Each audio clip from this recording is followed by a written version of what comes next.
A few years ago, I decided to dive deep into the rabbit hole, and now I feel ready to share my findings in the hopes that it will reach the appropriate audience, an audience I can trust and that can trust me. The topic I would like to talk about is the 369 manifestation method. Currently, what is being fed about it in the mainstream media is a misdirection.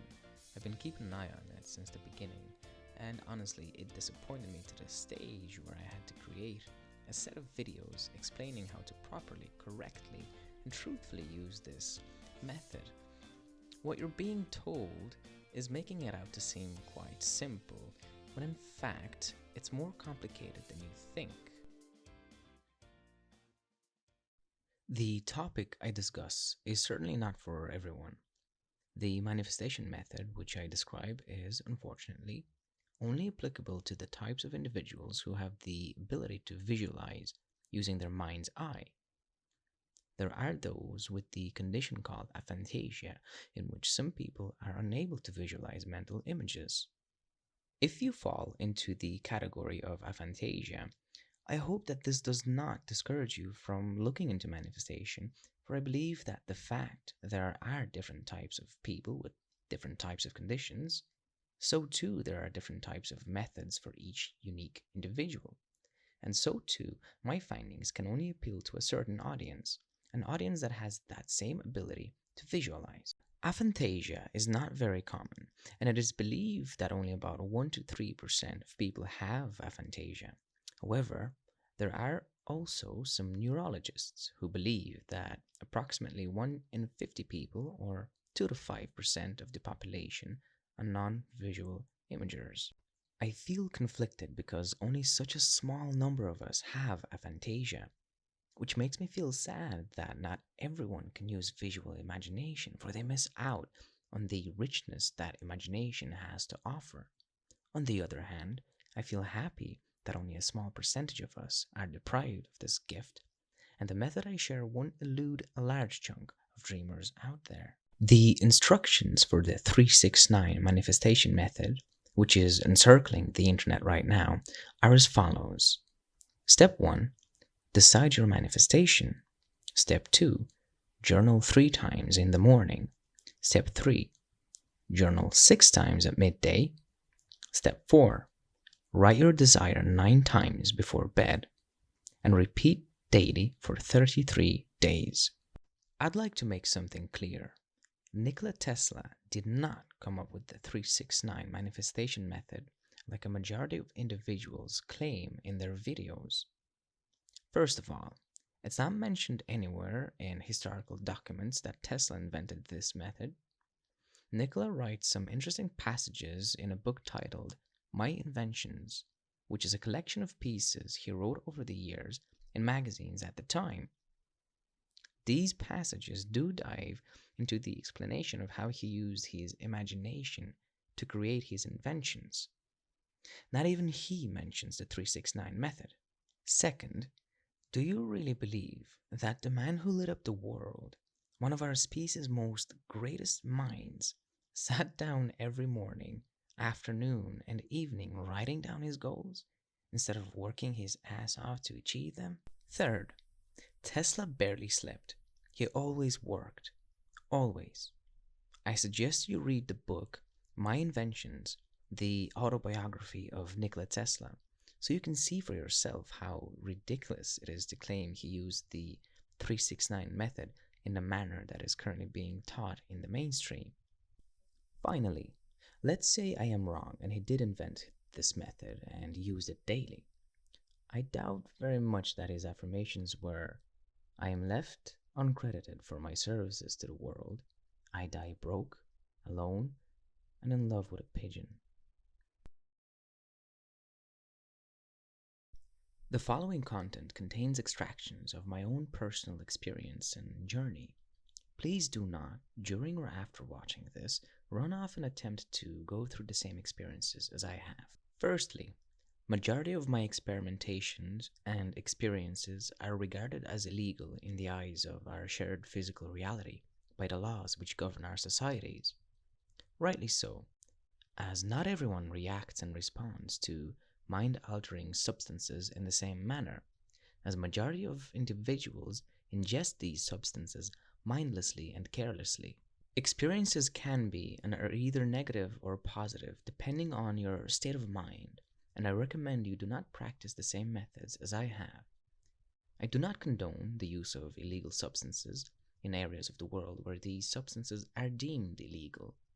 In areas they are regarded as legal, if you do use these mind-altering substances, or you intend to, please do so responsibly and mindfully. Your mental, physical, and spiritual health are of an incommensurable importance. Please follow the link in the description, which leads you to a guide on the various effects on a person's mind when under the influence of consciousness-altering substances.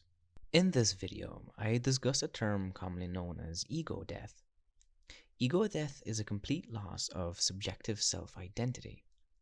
In Jungian psychology, the term psychic death is used, which refers to the fundamental transformation of the psyche.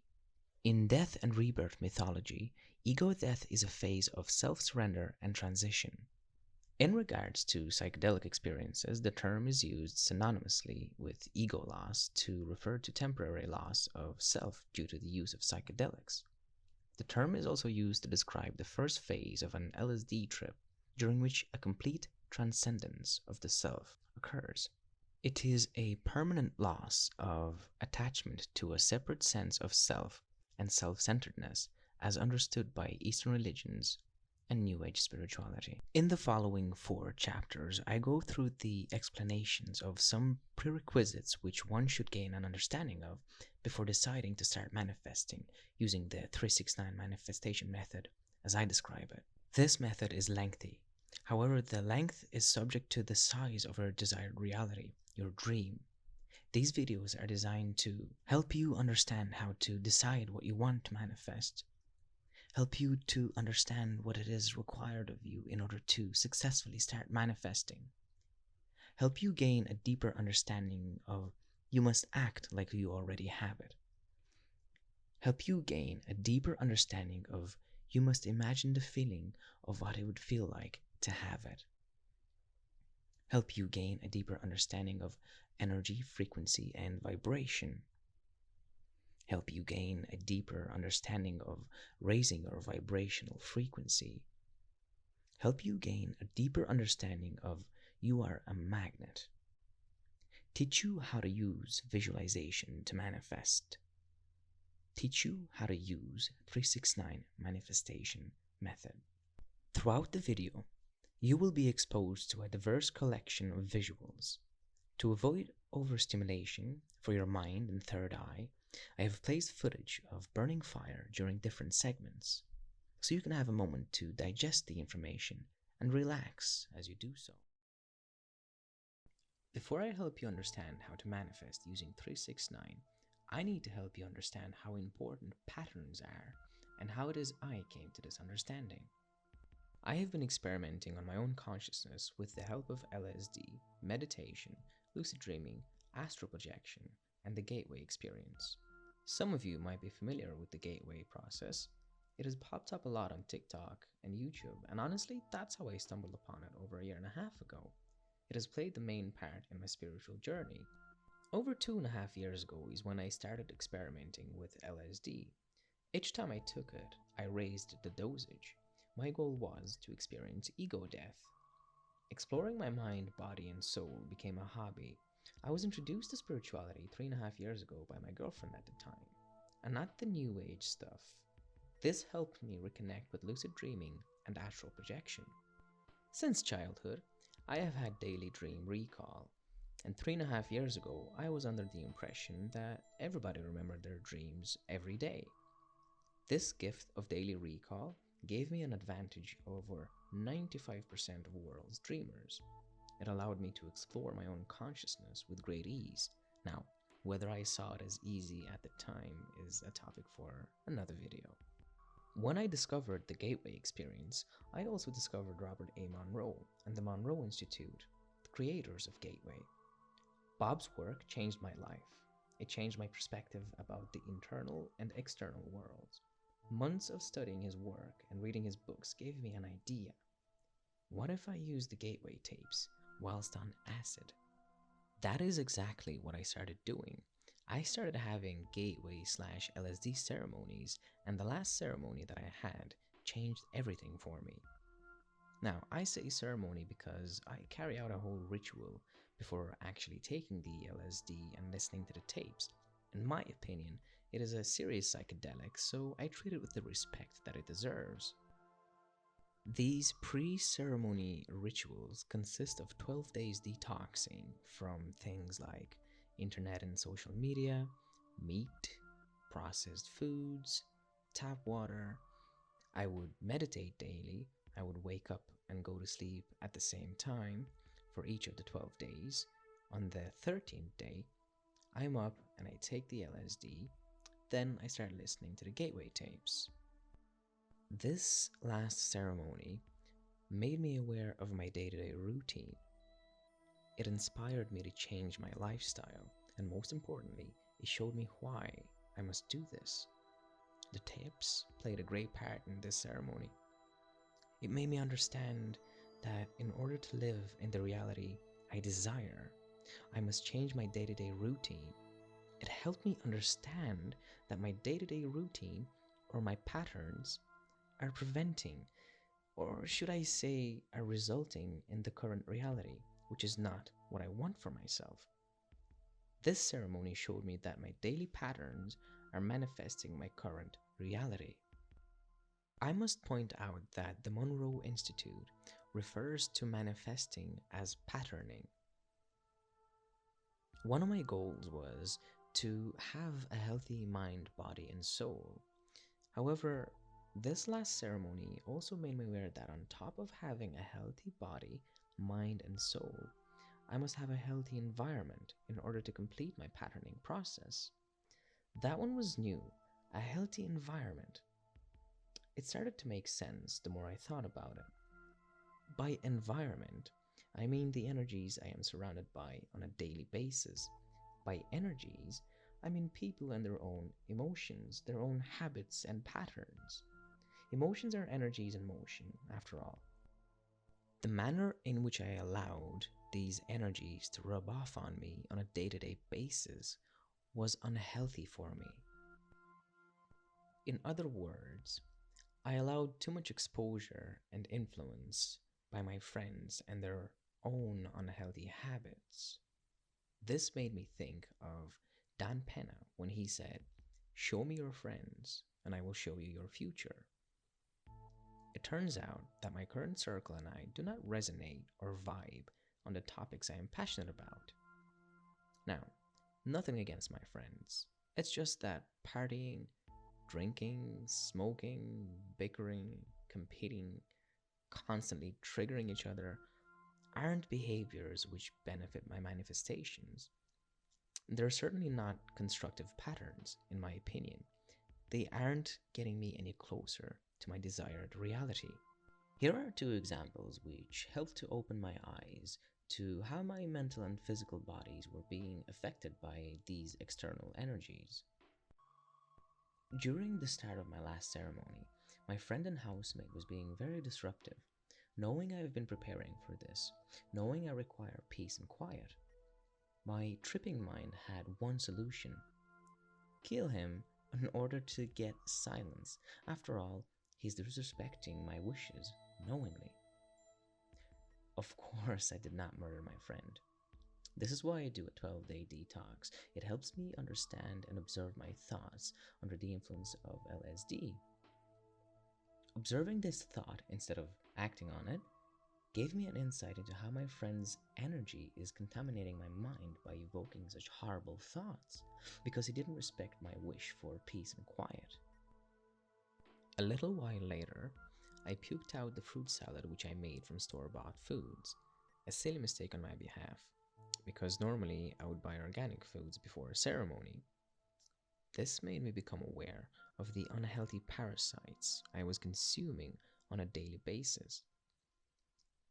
The ceremony also made me aware that if I am to manifest the reality that I desire, I need my own space, not a shared one. In other words, this ceremony made me aware of the physical and non physical parasites which I was allowing to contaminate and invade my whole psyche. LSD inspired me to reach the higher me.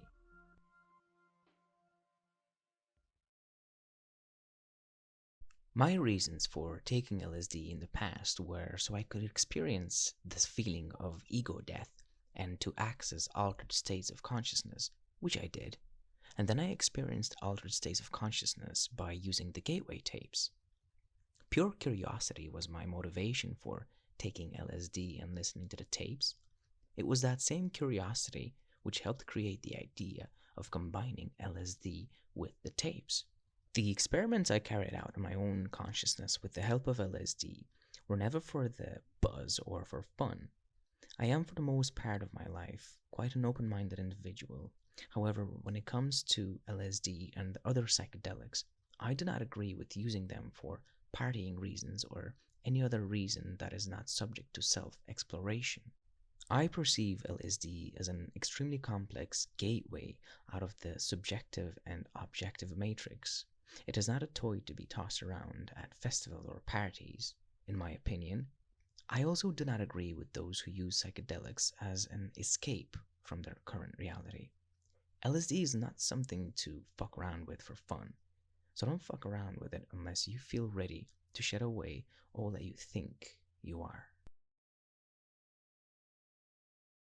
The following content is an outline of my own personal desired reality and describes the means by which I intend to manifest and pattern that reality for myself. If you wish to try this out, please only use my routine as a template. Create your own reality. Even though everyone has different goals and dreams, it is my belief that each vision has a fundamental formula to manifesting it into reality. This template is exactly that. Applying this template to manifest any desired reality makes it a much more clearer, more fun, and more disciplined experience, if you choose to see it that way. And that's what it is all about.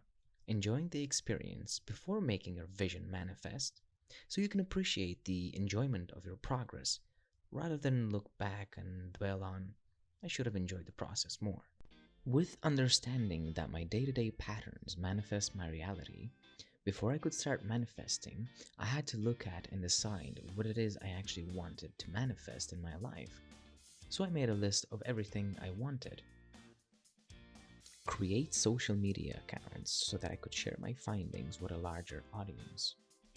Healthy physical, mental, and spiritual bodies, and a healthy environment.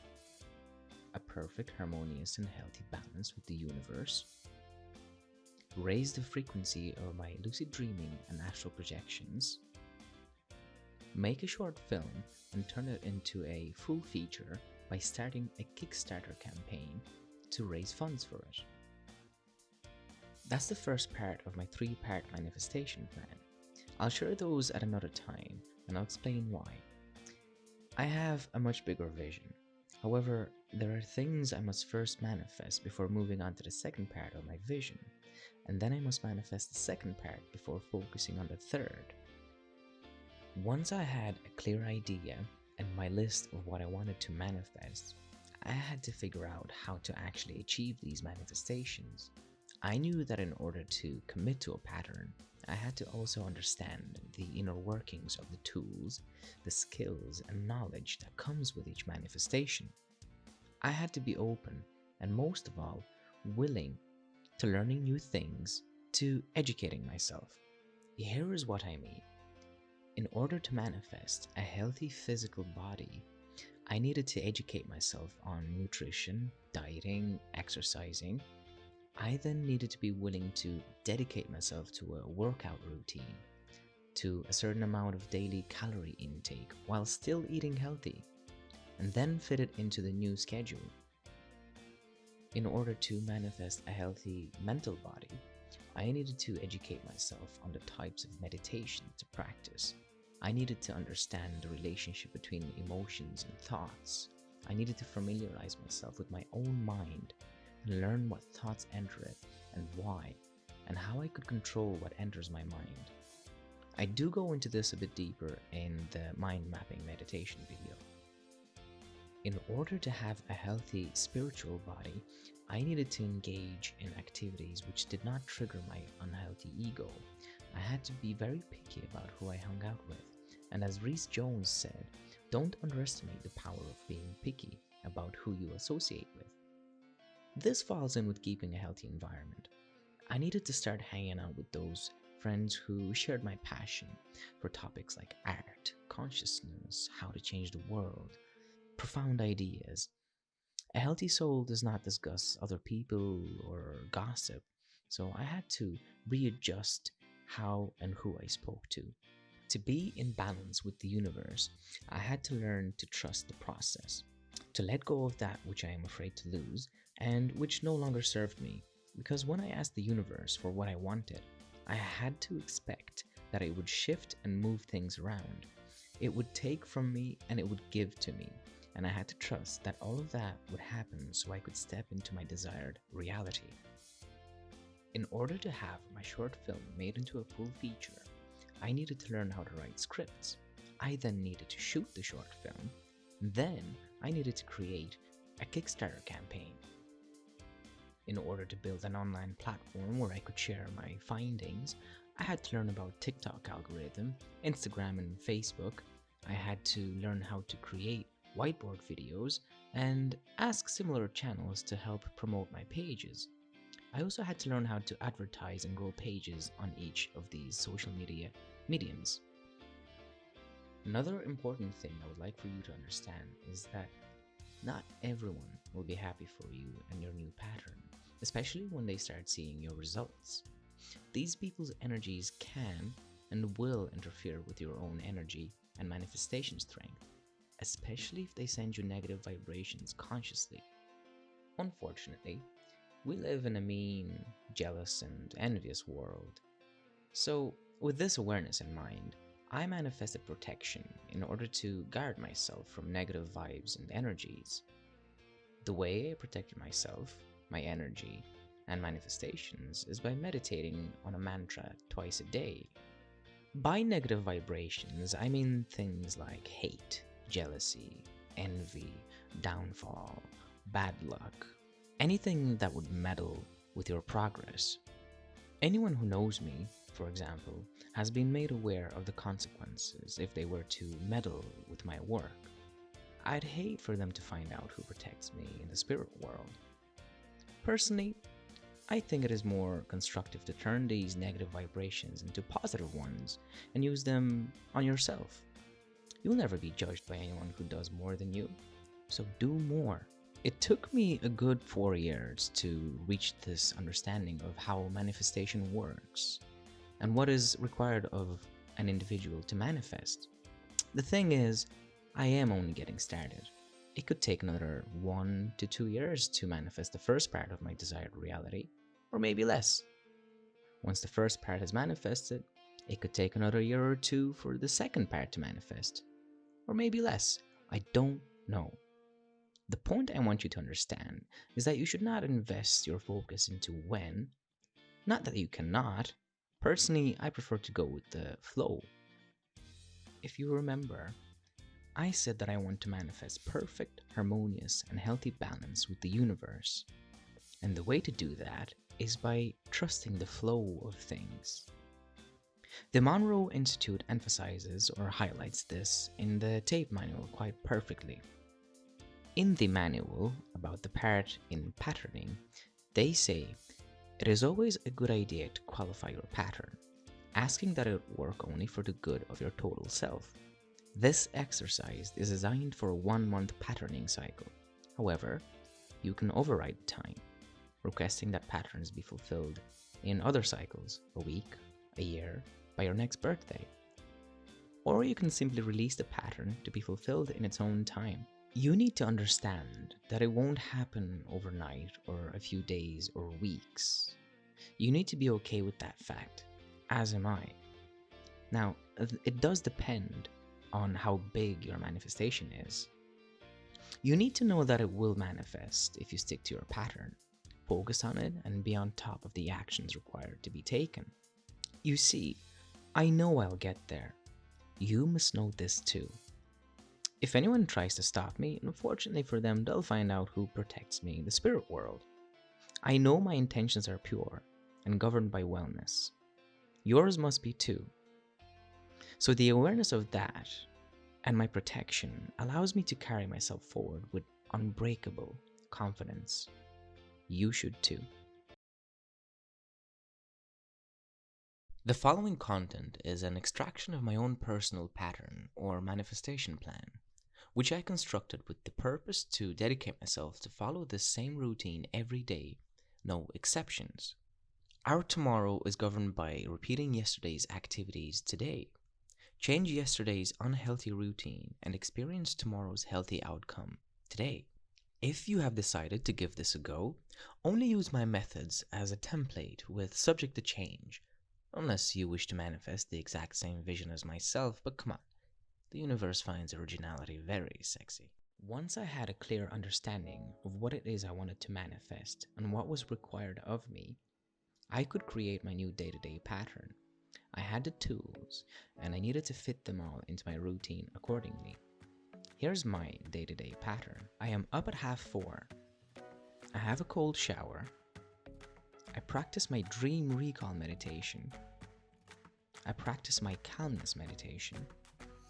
Then by 6 a.m., I go to my MMA training. I then do my own workout and a few stretches.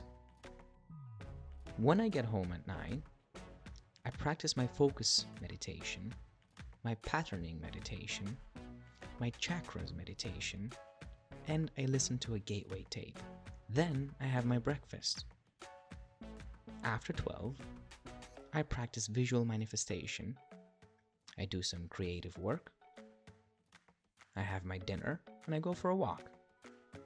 Between 7 and 9 is my timeout. At 9, I log my dreams. I do some lower back exercises and a few stretching exercises. I practice my calmness meditation, my focus meditation, and my day replay meditation. And then I'm in bed by 10 or half 10. This new day-to-day pattern is designed to manifest the first part of my desired reality. My future self, who is living the desired reality, is committed to this pattern because that is the pattern I decided to dedicate myself to. So when you stop looking at time as linear, you can see that both versions of me are doing the same day-to-day routine and are both developing and progressing simultaneously. Seeing as the Monroe Institute refers to manifestation as patterning, things should be making a little more sense now. This is what is meant by act like you already have it. The following content is an outline of my own personal sacrifices and reward system. If you decide to use my methods, only use them as templates. Shift and mold things around to suit your own physical and non-physical capabilities. Everyone should have their own tiers for a rewards and sacrifice-based system. Not everyone could endure my tiers. There surely are tiers I myself would not have the capability to endure, while another person will prosper at them. We are all different. Please be mindful and do not overdo it. Start small and take it from there. Your health is vital, and if you've made the decision to try this out, you must be aware that you are doing this to become healthy, first and foremost. And excess of anything can be poisonous, even the good intentions. During the day, as I complete my tasks, I follow strict rules. Rules which the desired future version of me follows. My diet consists of vegetarian, vegan, and fruit dishes. I fast for 16 out of 24 hours. I only drink filtered water, which I mix with citrus fruits. I drink 10 glasses throughout the day, and once I've drank 10, I drink tea made with citrus fruits, mint and ginger. These recipes, they vary. I do not smoke tobacco or weed. I do not consume alcohol. During the midweek, I have my data and internet switched off after a certain time. In the morning, I turn it on whenever I finish my breakfast. During the weekend, I have my data and internet entirely switched off.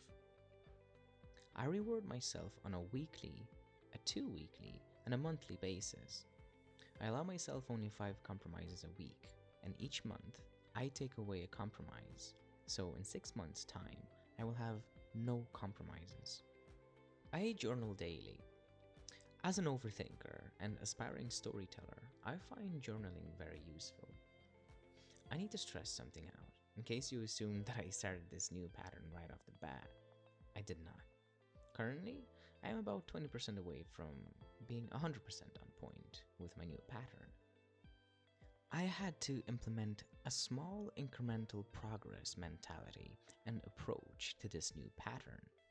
For the first week, it was hard to getting up at 4:30, especially with the thought of hopping into a cold shower.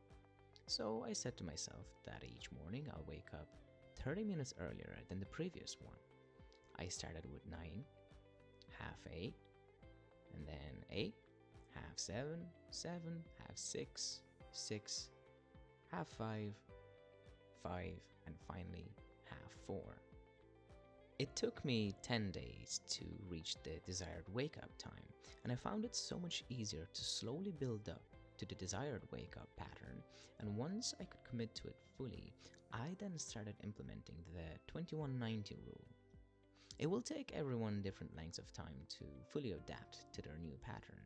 It took me 47 days before I could properly start the 2190 rule. It's handy to point out that I do not measure my progress by passage of time. Instead, I measure my progress by completion of tasks. So, instead of saying to myself that I'll take 30 minutes for one task, 45 for another, or an hour for the next, I just start the task, I do it properly, and however long it takes me is however long it takes me. I do go deeper into this explanation in the mind mapping video.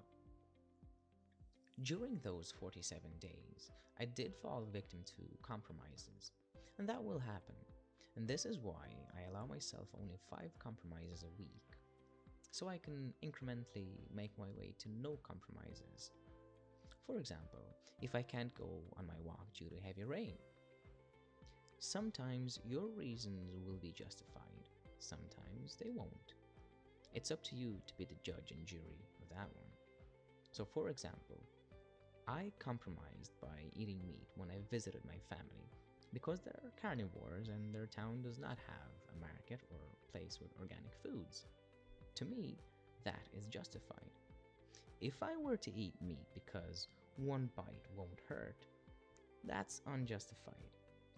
Boundaries are very important.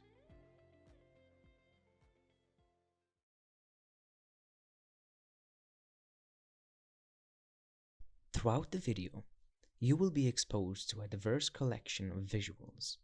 To avoid overstimulation for your mind and third eye, I have placed footage of burning fire during different segments, so you can have a moment to digest the information and relax as you do so.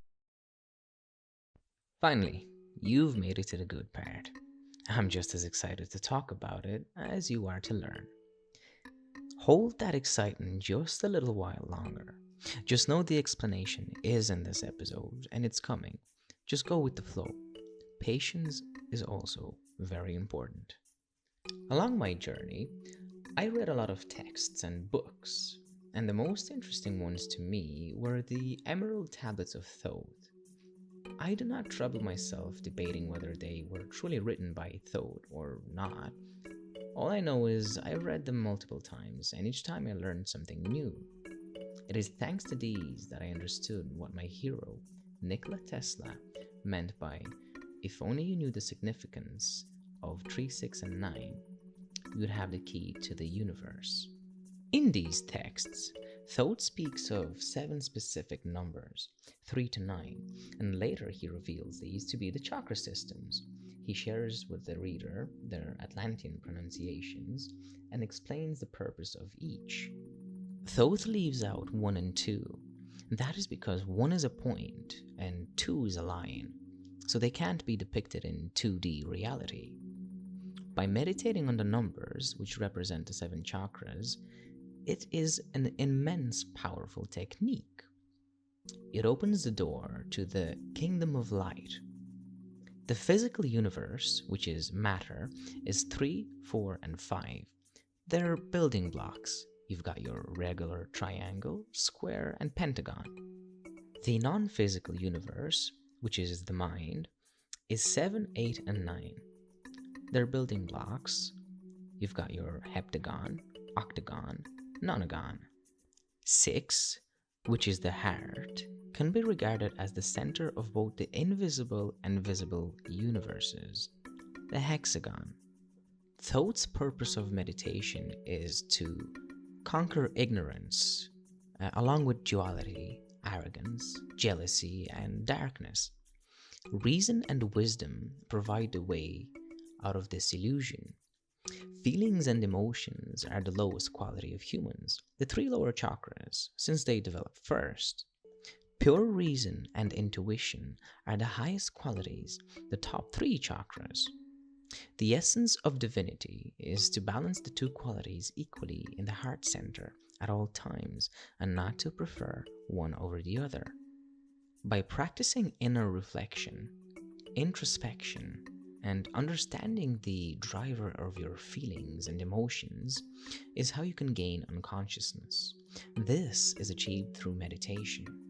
The force responsible for our physical world is called the noumenon, the invisible, perfect Platonic realm. Every action you take, every thought you think, every word you think and speak has an effect on the noumenon. Due to our souls interacting and interfering with the noumenon, we can't understand it when we actively take part in it. The wise person is silent, without action and without thoughts. It is only then you are able to grasp the pure logical noumenon because your interaction with it is no longer present. In the law Thoth speaks of, if you overstep it by living your ego instead of your true self, punishment follows, such as, why is this happening to me? It's because of the boomerang effect of your earlier actions. Meditation is one of the main keys to elude yourself from this illusion. So now let's take a look at 369. 3 is your emotional body, 9 is your reasoning mind, and 6 is your heart that balances both. In my mind, Nikola Tesla, Thoth, and Robert A. Monroe are connected in a lot of ways. Tesla speaks of energy, frequency, and vibration, or 3, 6, and 9. Thoth speaks of 7 numbers, 3 to 9, the chakras, and Bob speaks of energy and how to use it to your development. 3, 6, 9 are not numerical or mathematical terms like it is being fed in the mainstream, not in manifestation terms anyway. You cannot manifest just by writing your goals 3, 6, and 9 times a day and reviewing them for so many seconds and so many times a day. Writing your goals is only 5% of the work it takes. The rest is physical action and non-physical visualization. Let's take a deeper look at what Thoth meant by balancing reason and emotion. We humans quite often make our decisions emotionally or reasonably. Rarely is a decision balanced, because if it were the case, majority of the world would be woke as fuck. Again, like Tesla said, once you understand the significance of 3, 6, and 9, you will have the key to the universe. Here is one of those significances.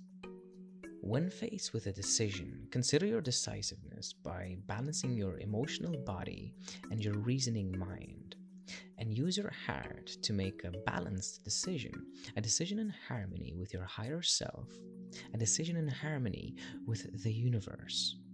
Imagine this. Imagine you are faced with a decision or a dilemma, or imagine every decision you've made which was governed by emotion. List the pros and cons of that decision. Do the same for decisions governed by reason. Then try sourcing a decision you've made in the past which was governed by a balanced emotion and reason, and list the pros and cons of the outcome. If you can't find a memory where you made a decision based on balance, do your future self a favor and start creating those memories. Frequency is your mind.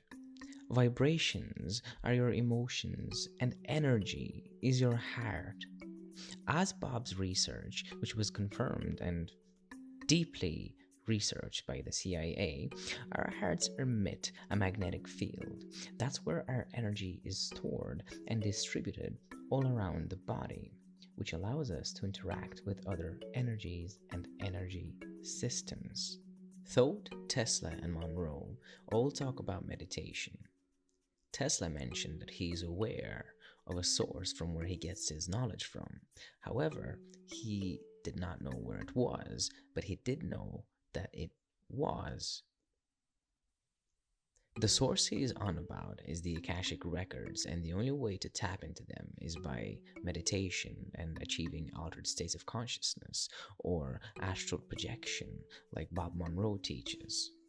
Now that you have a clearer understanding of 3, 6, and 9, I'm going to finally get to it. I've explained to you the act like you already are living in your desired reality. Now I'm going to explain you must feel like you are living in that desired reality. This is how I am using the method to manifest my vision. Are you aware that music can evoke or amplify emotional charges and discharges? For example, when I watch a movie and the music complements the scene's mood, I feel what it is the character is feeling. So too, songs complement my mood when I throw on my headphones. There are two ways that I listen to music.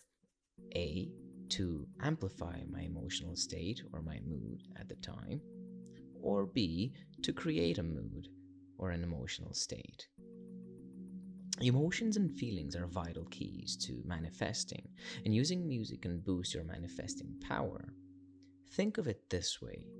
Your future self is the character of the movie or the vision in your mind when you do visual manifestation. During my visualization meditation, I listen to a playlist I have created for this particular practice.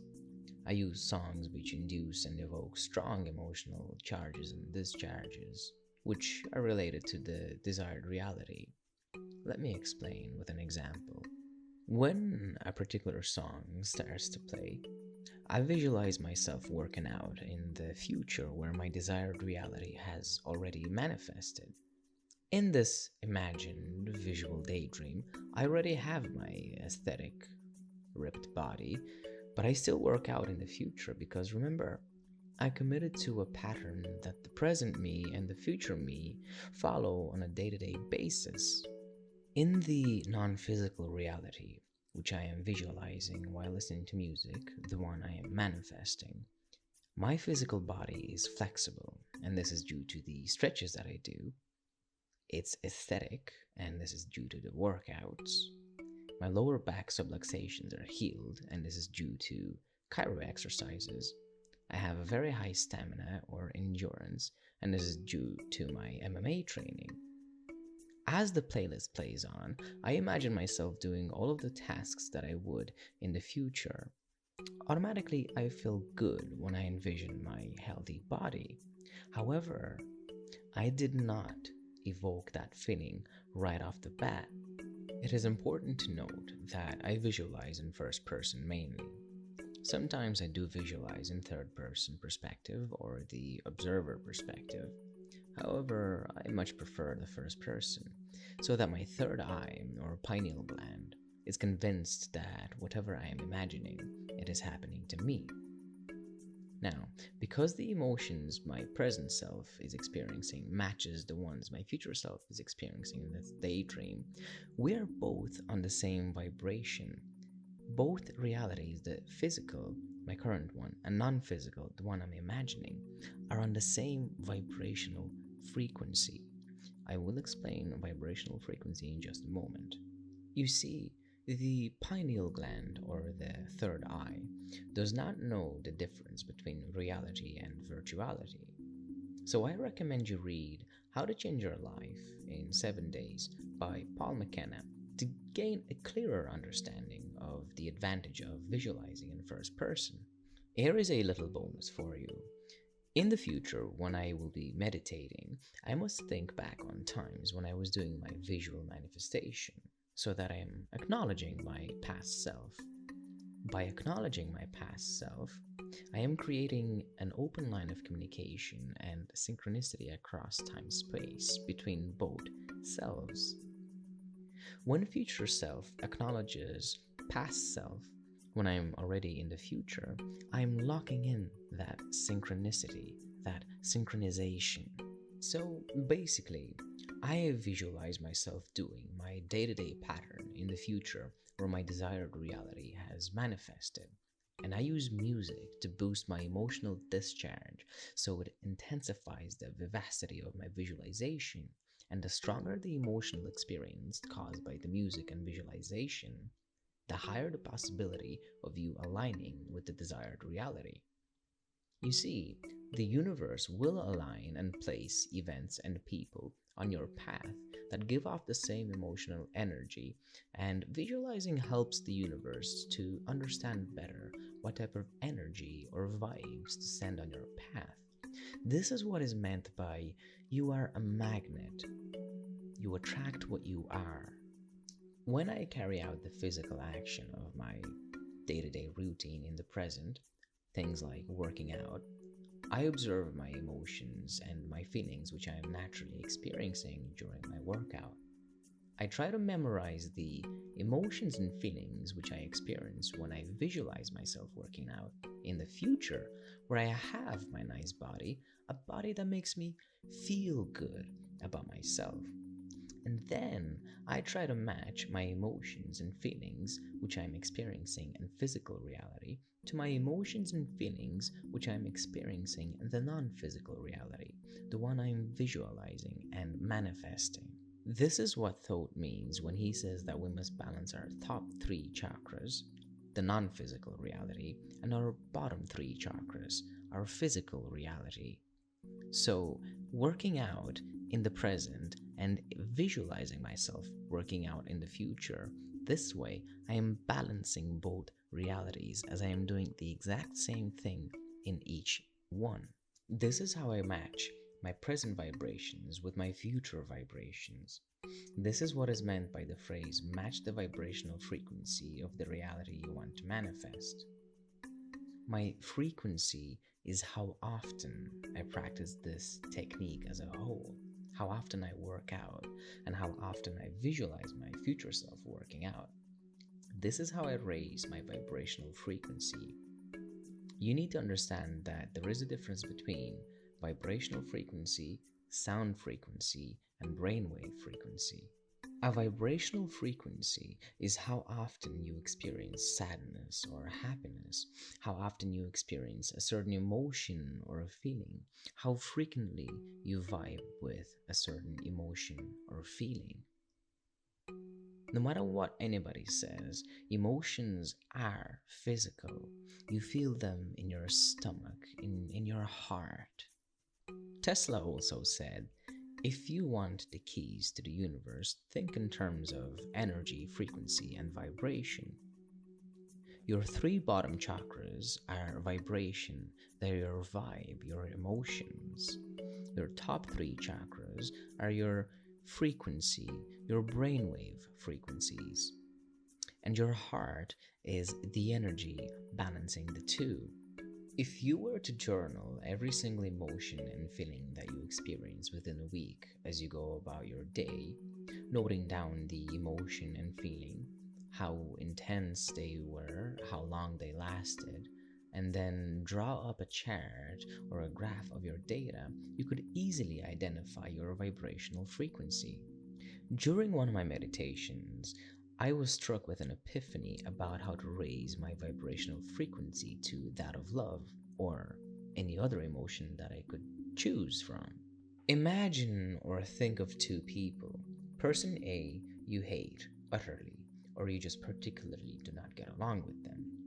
Person B you love unconditionally. Imagine or think of something that annoys you to fucking bits, a pet peeve per se. A pet peeve of mine was my housemates leaving dirty dishes laying around the whole kitchen.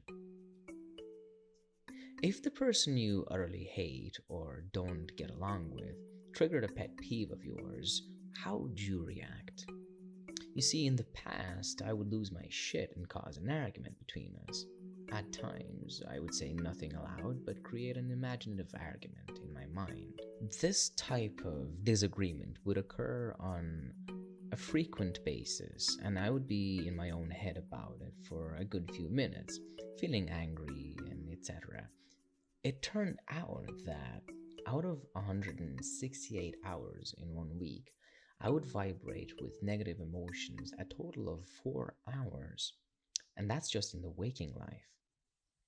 Remember when I said that I have daily dream recall?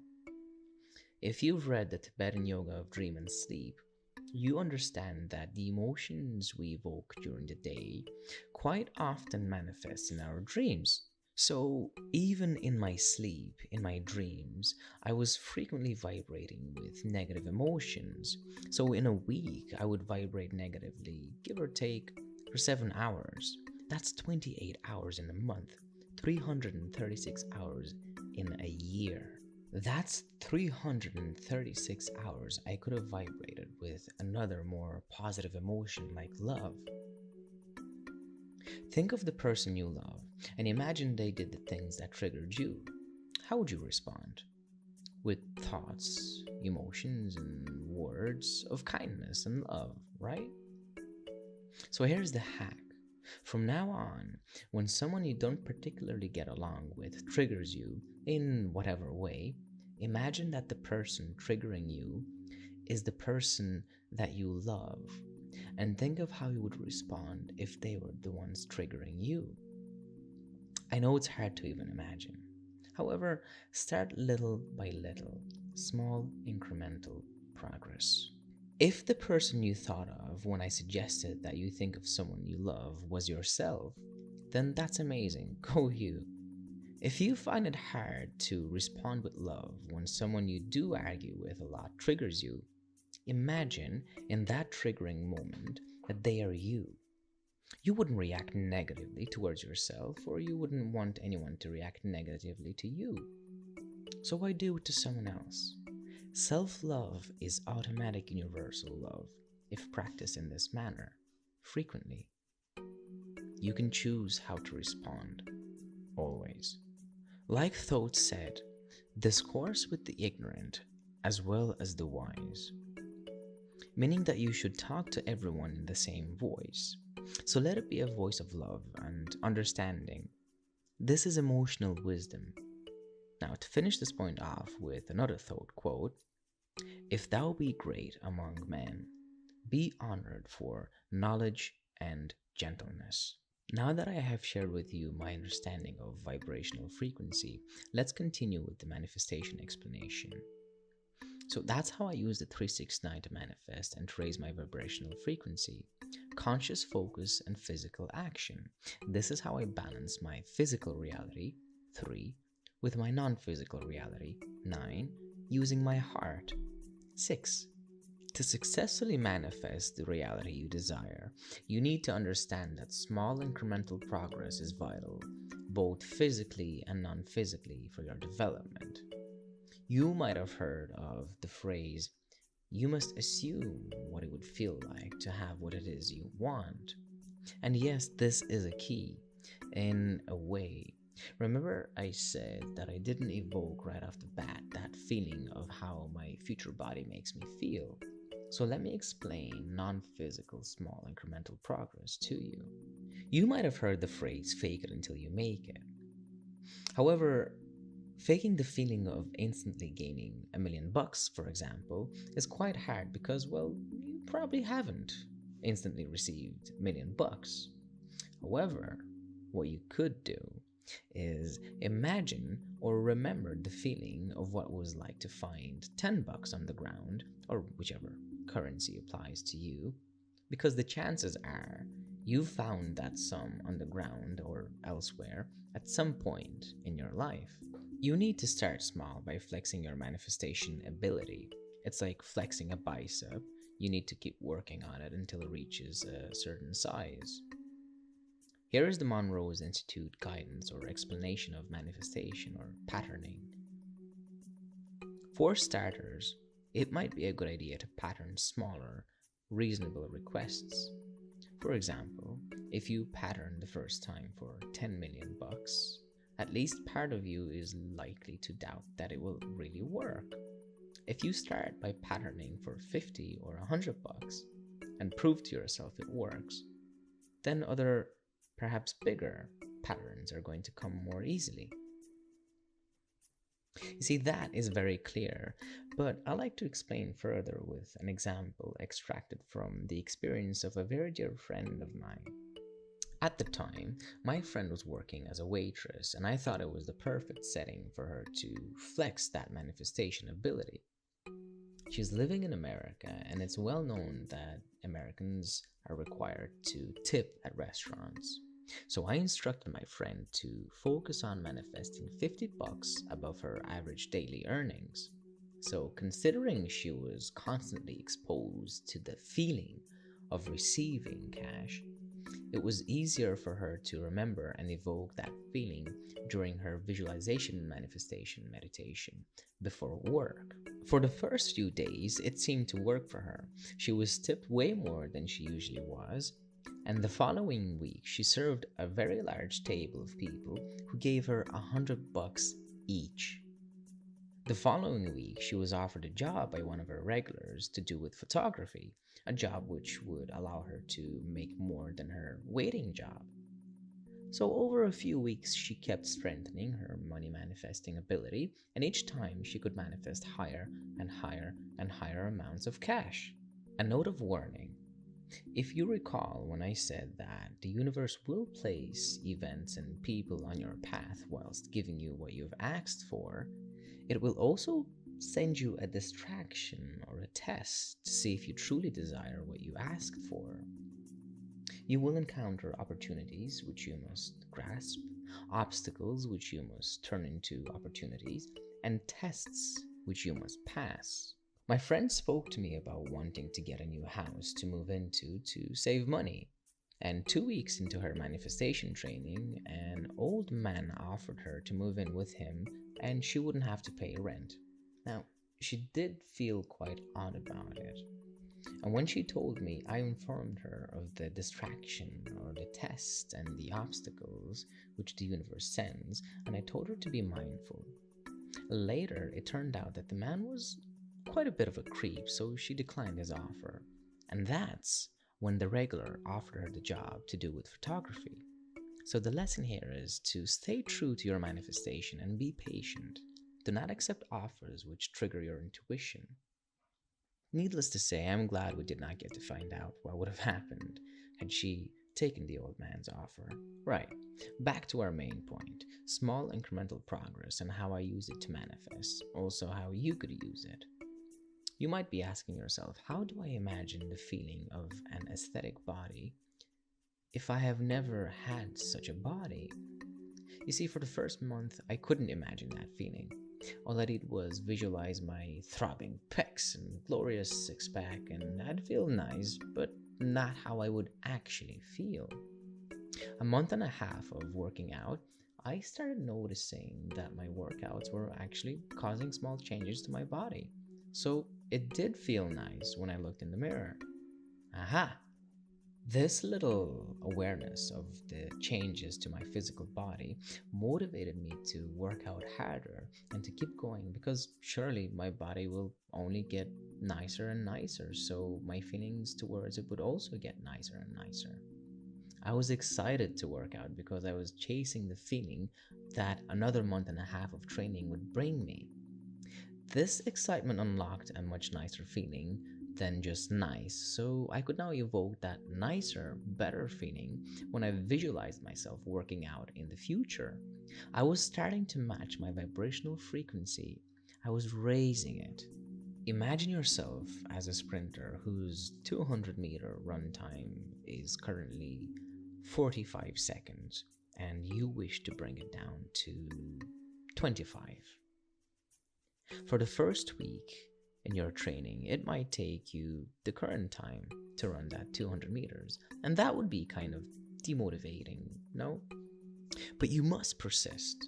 Next week, your time would go down by 10 seconds, so you're down to 35. Okay, you are progressing slightly but surely. Next week, your time is 30 seconds. Great, you're getting closer.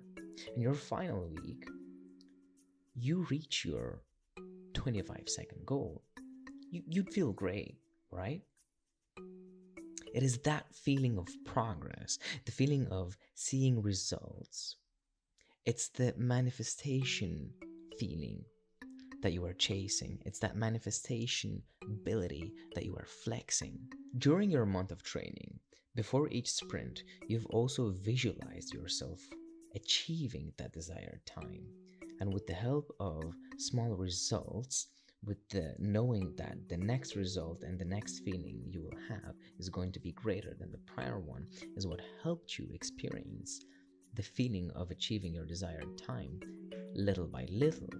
Imagine your manifestation ability as a bar that you can keep raising. And suddenly, raise the bar, often quoted by athletes, takes on a whole new meaning, doesn't it? You see, athletes, they actually speak quite openly about visualizing their win before a sprint. In this analogy, the quote, started from the bottom, also takes on a new meaning. It did for me anyway. When I start to notice physical results, I feel good and I feel better the more results I notice. So then I can have a better idea of how it will feel when I do finally have my desired body. Eventually, the emotion and feeling of both realities merge through emotional focus and physical action. Here's an extra tip for you. You need to remember that this is all about committed intention and dedicated action. So here's my plan for a year from now. Because thoughts are able to travel through the fourth dimension, that means they can travel across time-space. So a year from now, when I have my desired body, I'll glance at myself in the mirror from time to time, close my eyes, and send a visual image of my body to my past self, which is my present self. So my past self will picture that body while I practice my visualization manifestation. And this should strengthen the vision and connection between both realities and selves. This should also send on the feeling of having that nice body from future to past. Here's another tip. These types of hacks are quite clever and you can use them to your advantage to advance your consciousness. I imagine my future self stepping in front of a three-way mirror so I can see myself from third person through a first person perspective. And here's another bonus tip. I even listen to the same visualization playlist while working out, stretching, and doing my chiro exercises, even when I cook and eat. Yes, I do change the songs around quite often, but it's not about the songs. It's about how they make me feel and the emotions they evoke. So you get the idea about how music, visualization, emotions, and actions are in a symbiotic relationship. Well, there you go. That is as much as I can tell you for now about the 369 manifestation method. Now here's the fun part for me though. As I am progressing, developing, and manifesting, I will keep those who are interested posted about my progress, and I'll share anything new that I learn or change along the path. So, remember, in order to start manifesting, you must be aware of the tools you require and the skills you require to develop. Most importantly, you need to be willing to take action and to commit. Don't believe in yourself. Know yourself. Belief can be altered. Knowing cannot. If you believe you're a lion, others can convince you that you're a kitten. If you know you're a lion, no one can say shit that will alter that knowing.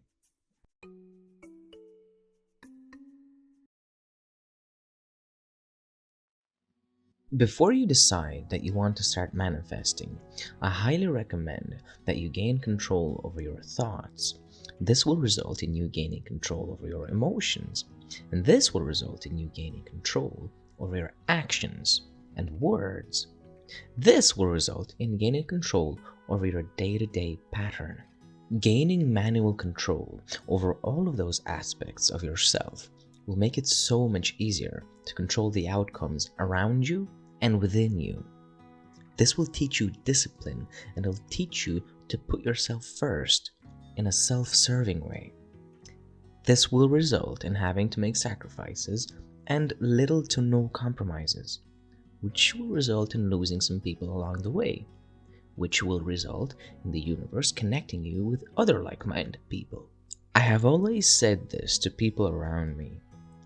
Big dreams require big sacrifices. I'm going to share with you all of the meditations which I practice on a daily basis, starting with the mind mapping meditation.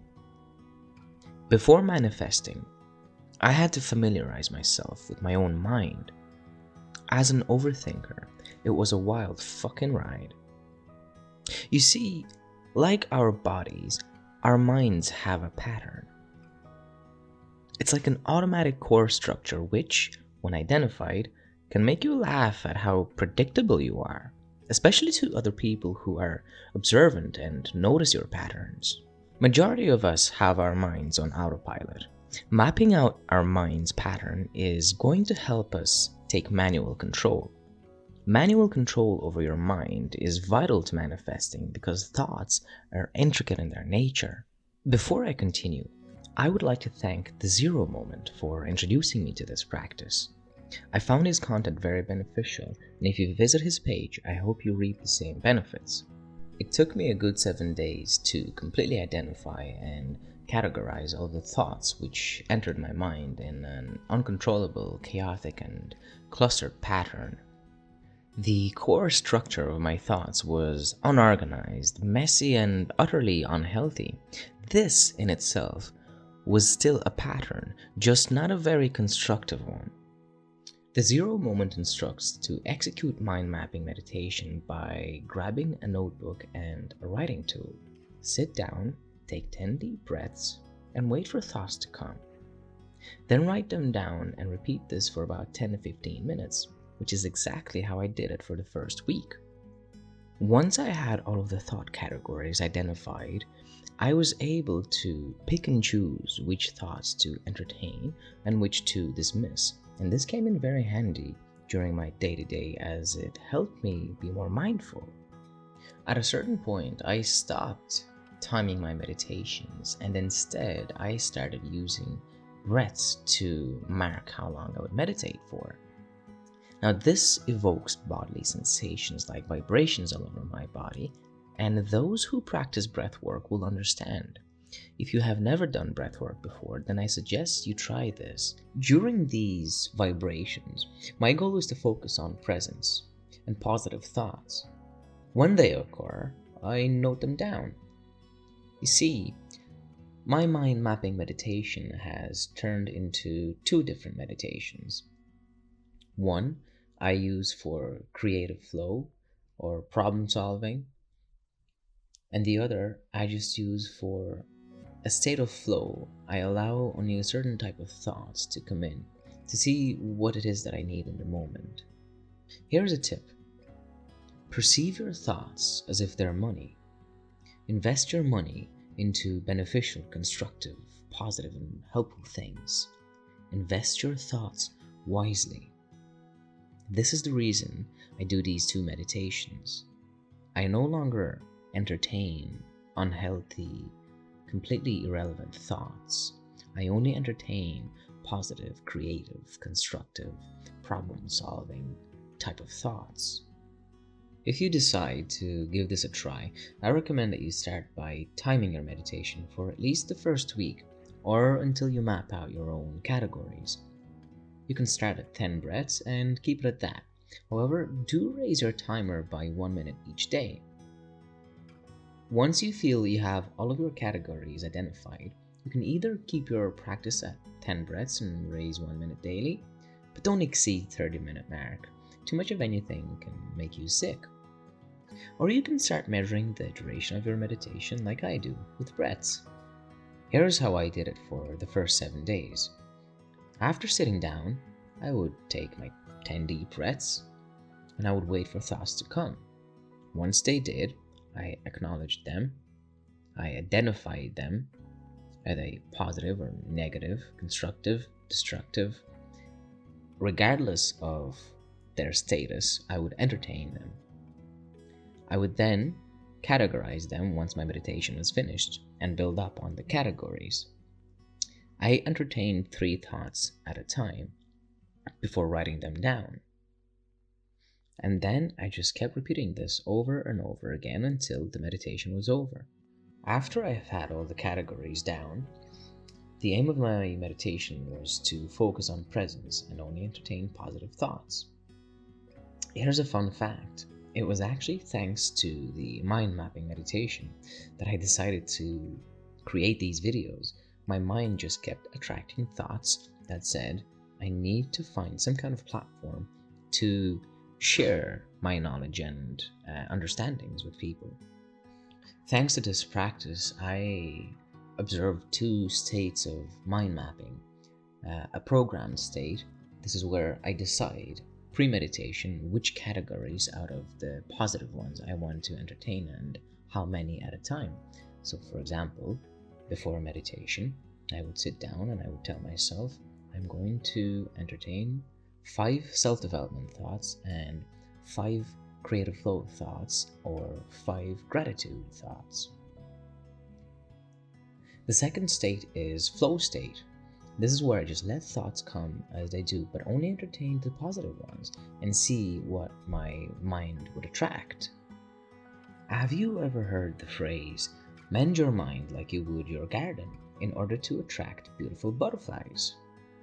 At the end of each week and month, I review my notes so I can take that data and create a graph of my brainwaves frequencies, how often I entertain certain thoughts. I advise you should too, but you don't have to. You see, gratitude attracts more thoughts to be grateful for, more things to be grateful for. It helps you to manifest. As for the categories, I do not know are they objectively universal. I just labeled them on instinct. You can either use my categories or create your own.